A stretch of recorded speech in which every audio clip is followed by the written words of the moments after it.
네, 오늘은 JR 글로벌 리츠 23년 하반기 배당 전망에 대해서 한번 이야기를 해보려고 합니다. 그러니까 내년 4월 달에 받게 될 배당금에 대한 이야기인 거죠. 어제 자회사 그 배당 공시가 떴어요. 감사 보고서도 나왔고. 그래서 26호는 벨기에 거죠. 벨기에 건물은 이만큼 배당을 했고, 자회사에서 모회사로. 그리고 28호는 뉴욕 맨해튼이죠. 이거는 한 50억 정도. 그래서 이 두 금액을 더한 금액이 이 글로벌 모리츠의 배당 여력이 되겠습니다. 이거 더하는 거 아니라고 그때 이전 영상에서 한번 얘기했었죠. 이 자회사에서 모회사로 넘어간 360.6억 더하기 50.5억, 이 두 개를 더한 금액을 가지고 이제 모리츠가 주주들한테 배당을 하는 거예요. 모리츠도 좀 뗄 거 떼고 남는 금액을 이제 배당을 하는 거죠.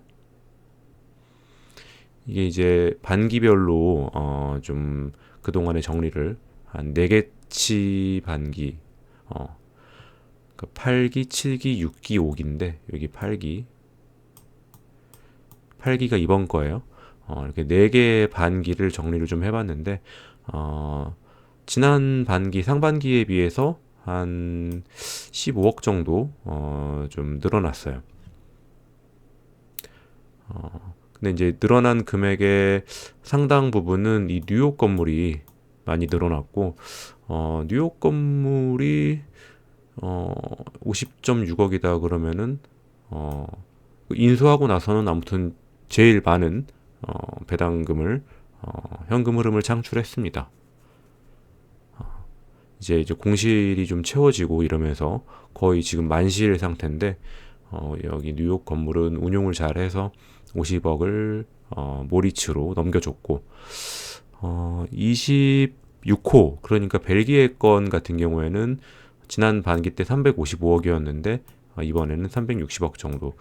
원래 이 금액 같은 경우에는 사실 벨기에 매출은 지난 반기와 이번 반기가 큰 차이가 없는 게 맞겠죠? 왜냐면은 지난 반기와 이번 반기는 22년도 그 벨기에 헬스 인덱스를 기준으로 매겨진 것이기 때문에 이렇게 된 거죠.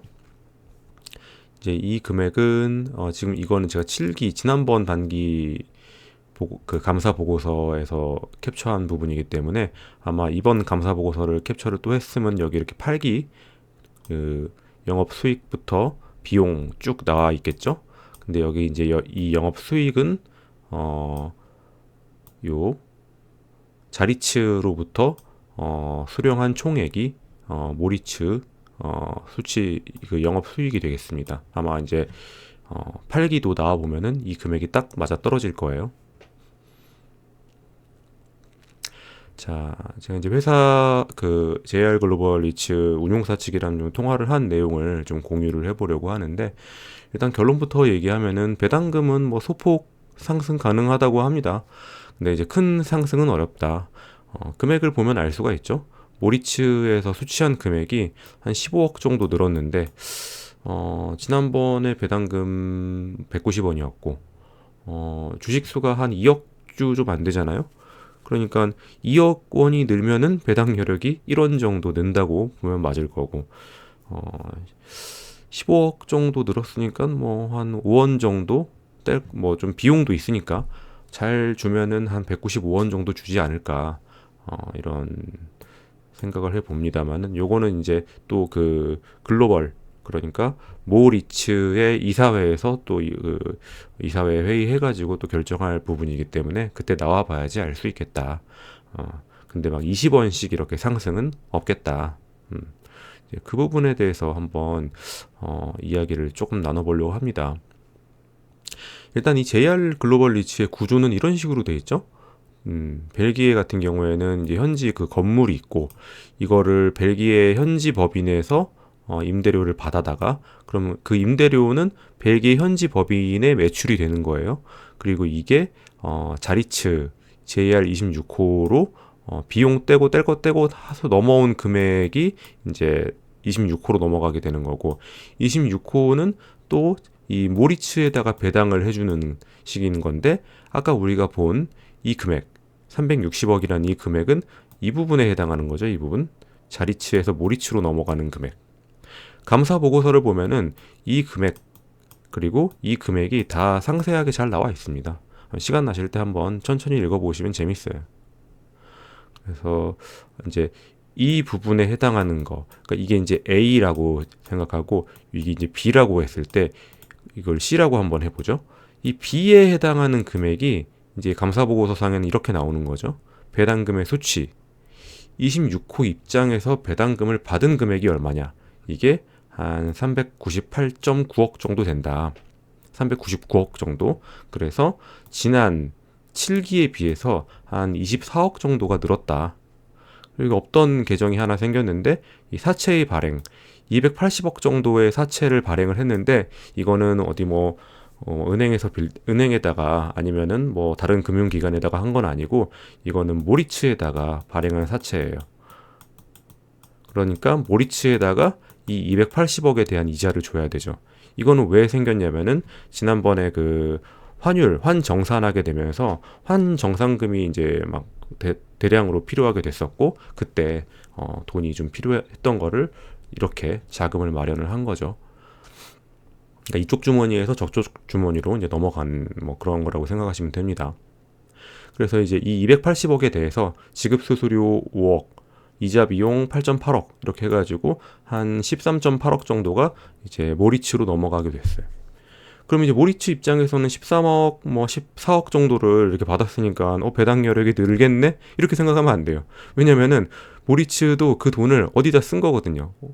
어디다 썼냐면은 여기다 이 800억 이번에 회사채 그 9월 달에 회사채를 발행을 했는데 좀 미매각분이 많아가지고 조금 이제 곤란했던, 물론 이건 이제 KB에서 다 인수를 했지만은 이 800억의 회사채를 발행하고 이게 금리가 높았어요. 7.3436% 정도.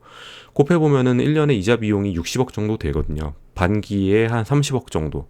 반기에 30억 정도 금융 비용을 써야 하니 이거 14억 받아봐야 이걸로 다 안 메꿔지죠. 아무튼 좀 더 써야 되는 그런 환경이 된 거죠. 이 800억은 어디서 나온 거냐? 이거는 예전에 그 뉴욕 건물 인수할 때 유상증자 하다가 좀 돈이 모자라가지고 회사채 발행해가지고 700억을 메꿨었죠. 그거 롤오버 한 거잖아요. 9월 달에. 근데 금리가 이제 확 뛴 거죠. 4%대에서 7%대로 확 뛰다 보니까 이것도 사실 이제 우리는 사실 항상 내년 말에 있을 그게 워낙 왕건이다 보니까는 그 부분에 대한 금리 인상, 그 조달 비용 증가만 좀 고민을 하는데, 이 금리 인상에 대한 비용 지출이 이런 데 계속 이렇게 녹아 들어가 있는 겁니다. 이게 700억 4% 쓰던 거를 1년에 28억 내던 거를 1년에 60억 내야 되니까 배당 여력이 그만큼 줄어들게 되는 거죠. 여기다가 이제 700억에다가 100억은 또 환정산 비용으로 쓰기 위해서 이거는 뭐 비용은 아니고 거기다 이제 정산 비용이 일단 넘어갔다 나중에 환율이 다시 원래대로 돌아오면 그때는 이제 다시 받는 돈이긴 하지만은 어쨌든 800억을 조달해야 되는 이제 그런 상황이 있었던 거죠. 그래서 이제 이런 부분들이 막 섞여가지고 우리 이제 생각에는 배당금이 190원이었던 게 작년 22년도에 어떤 10%가 올랐잖아요. 그 벨기에 헬스 인덱스가. 그러면은 한 19원 정도, 아니지? 190원에 20%니까 38원 정도? 죄송합니다.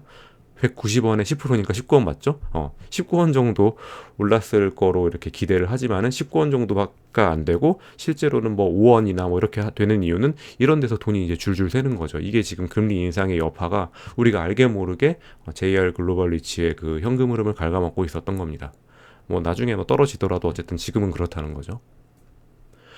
그리고 이제 배당금의 일부를 뭐 유보를 해서 24년 말에 리파이낸싱 할 때 충격에 좀 대비할 수 있게 그렇게 또 좀 조금은 좀 여지를 좀 이제 빼놨다고는 하는데, 이 자체가 큰 금액은 아니다. 큰 금액이 될 수가 없어요. 왜냐하면 유보를 많이 하는 게 불가능하니까. 원래 이 리츠라는 거는 배당 가능한 금액을 전액 배당함으로써 아니면 거의 90 몇 프로 배당함으로써 법인세를 면제받게 되어 있는 그런 구조잖아요. 그러다 보니까 일부 유보해도 그거 뭐 아마 이제 몇 억 안 될 걸로 생각이 돼요. 그래서 결국에는 이 앞뒤 분기로 해가지고 요 뉴욕 건물 매수했던 거를 이렇게 좀 녹여내는 그때 이제 돈을 레버리지를 끌어다 썼는데 또 그 과정에 금리가 올랐으니까 그런 부분들을 좀 녹여내는 과정에 있다. 그래서 배당금 인상이 19원 정도 됐으면 싶은데 그게 그 고스란히 주주들 주머니에 들어오지 못하고 그렇게 됐다. 뭐 그렇긴 하지만 또 이제 보시다시피 이제 뭐 뉴욕 건물 배당금도 40억에서 50억으로 이렇게 오르고 이런 과정들이 뭐 사업상 그런 주거니 받거니 하면서 이런저런 일들이 생겼다고 이해를 하면 좋을 것 같아요. 아무튼 이제 이 부분에 대해서는 저는 이제 뭐 회사 측에는 좀 주주들이 납득할 정도의 설명이 필요하다고 일단 뭐 유선상으로는 얘기를 했고 나중에 이제 주주총회 때도 이 부분에 대해서는 좀 강력히 좀 어필을 하려고 합니다. 뭐 당연히 우리가 그 AMC가 뭐 이 돈 배당금 인상분 가지고 그러니까 그 임대료 인상분 가지고 무슨 뭐 어디 뭐 고급 술집을 갔다든지 뭐 무슨 스포츠카를 샀다든지 이렇게 한 거 아니라는 거 다 알아요. 다 아는데 그래도 이런저런 이유로 왜 우리가 이 JR 글로벌 리츠 투자하는 사람들의 투자 아이디어는 대부분 비슷해요. 인플레이션에 그대로 연동되고 그 인상에 대한 임대료 상한 캡이 없다는 게 이 JR 리츠의 특장점이거든요. 그래서 22년도에 그 임대료가 폭등했을 때 그 부분에 대한 어떤 기대를 다들 하고 있었을 거란 말이죠. 실제로 그 파이낸스 타워에서 걷어들인 임대료 그러니까 아까 이 표에서 이 C에 해당하는 금액만 현금 흐름만 보게 될 경우에는 현지 그 법인이 수취한 배당 임대 수익은 반기 기준으로 했을 때 477억, 533억, 566억으로 전년 동기 대비 한 90억 정도가 폭등했습니다. 근데 이제 거기서 이제 추가로 좀 들어가는 비용들도 있고 여기 뭐 지난번 주주 서신 같은 거 보면은 그 뭔가 계속 뭐 일을 해요. 뭔가 좀 뭐 금융 그 조달 환경 같은 걸 바꾸기 위해서 뭐 이런저런 일들을 하기 때문에 비용이 또 이래저래 또 들어갑니다. 아무튼 이런 90억이 이렇게 인상이 됐으면은 당연히 주주들도 그 현금 흐름이 늘어난 부분에 대해서 향유할 수 있을 거라는 기대를 하기 마련이라는 거죠. 근데 이제 뭐 결과적으로 이거 배당금 공시가 돼 봐야 알겠지만은 이렇게 해놓고 뭐 배당금 올릴 때는 많이 안 올려놓고 나중에 그 리파이낸싱 할 때 뭐4% 조달 금리 했습니다. 뭐 한 80원 배당 깎겠습니다. 올해는 배당 300원만 받으십시오. 이렇게 하면 누가 어떤 주주가 납득을 하겠어요. 그렇게 그런 일들이 벌어지지 않게 회사 측에서 미리 주주들이랑 좀 소통을 했으면 하는 요구를 주주총회 때는 좀 해보려고 합니다. 그래서 이제 제일 중요한 건 이거죠, 사실.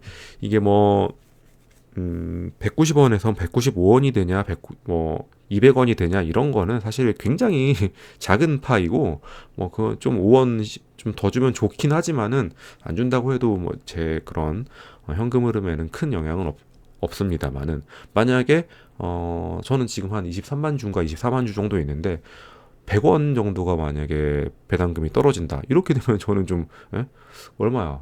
24만 주에다 100원 곱하면 2,400만 원? 차이가 좀 나잖아요. 좀 영향이 있겠죠.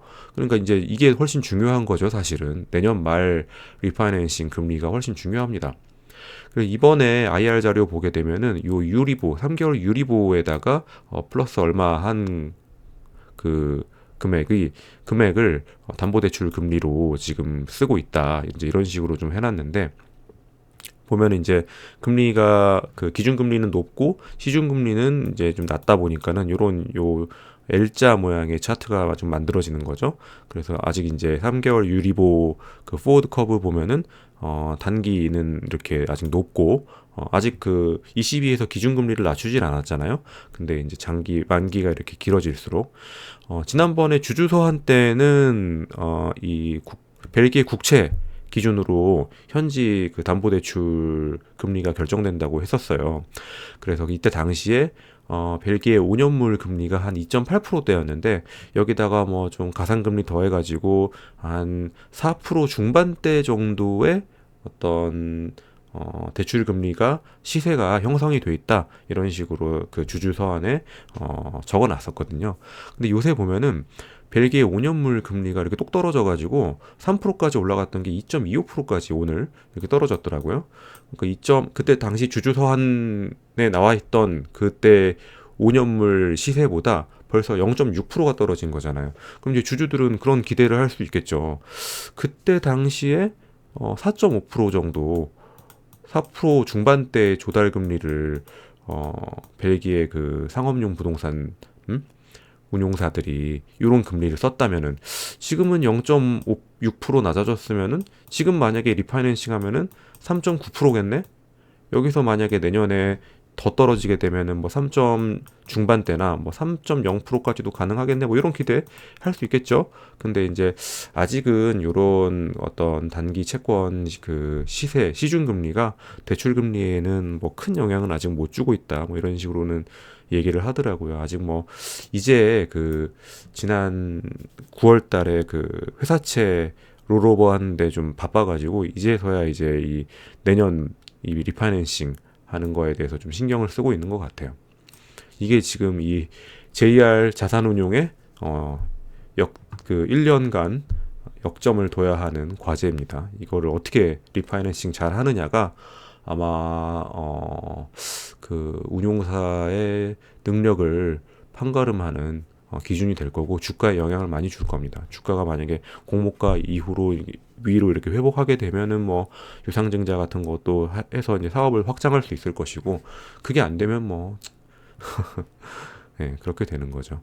아무튼 지금 이거는 내년 한 봄쯤은 돼야지 내년 2분기쯤은 돼야지 이 금리가 좀 가시화가 될 것 같아요. 네, 오늘은 그 회사 측이랑 좀 이렇게 통화했던 내용들 위주로 좀 공유를 해보려고 하고요. 그래도 이제 보면은 그 JR 글로벌 리츠 주주들의 충성도가 굉장히 좋아요. 그래도 유일하게 지금 우리나라 상장 리츠들 중에서 인플레이션이 상한 캡 없이 그렇게 반영되는 거고, 실제로 그 인플레이션이 22년도에 그 폭등했던 그 10% 인상분이 올해 배당금에 그 고스란히 반영되지 못했다고 하더라도 그 중간중간에 보시다시피 이런 조금 그 조달 비용 상승된 부분들이 거기서 이미 완충이 버퍼가 되고 있었던 거죠. 그래서 결국 예를 들면 뭐 환해지 정산금 이런 것도 배당금 임대료 인상분으로 어느 정도 좀 완충했던 거고 그러니까 당연히 그때 당시에 발행해야 했던 채권의 총액 자체가 좀 줄어드는 효과가 있었던 거고 이런저런 이유로 좀 이게 상쇄되면서 인플레이션의 어떤 인상의 이득을 알게 모르게 주주들이 좀 보고 있었던 부분들도 있긴 있습니다. 이제 오늘 JR 영상은 여기까지 좀 해보려고 하고요. 아마 이제 다음 영상은 뭐 배당금 정해지거나 아니면 뭐 주주총회 후기 정도 올리지 않을까 싶어요. 네, 오늘 영상 여기까지 하겠습니다.